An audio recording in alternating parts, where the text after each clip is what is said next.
Cyber bullying নিয়ে আমি আসলে যেটা বলতে চাই যে প্রত্যেক অভিনেতা অভিনেত্রী বা প্রত্যেকটা আর্টিস্টের একটা নিজস্ব লাইফ থাকে।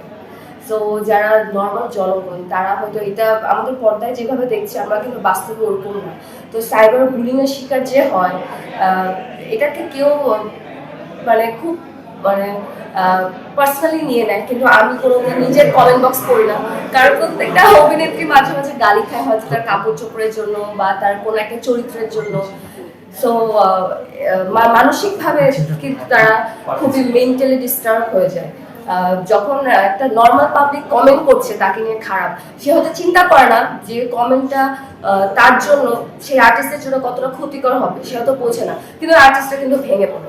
সো আমি এটা আর্টিস্টদের বলবো যারা কিনা এরকম সাইবার বুলিংয়ের শিকার হন, এটা আসলে খুবই নর্মাল একটা জিনিস, পুরো ওয়ার্ল্ড ওয়াইড এটা হয়ে আসছে। এটাকে এত সিরিয়াসলি না নেওয়ার জন্য আর বাংলাদেশের যে জনগণ ওদেরকে আমি বলবো, ওদের যারা এরকম কাজ করে, মাকে নিয়ে তো পিকচার পোস্ট দিচ্ছে উল্টাপাল্টা কমেন্ট করে দিচ্ছে, বাকি সন্তানকে নিয়ে পিকচার পোস্ট দিচ্ছে উল্টাপাল্টা কমেন্ট করে দিচ্ছে, ওদের আসলে শিক্ষা অভাব।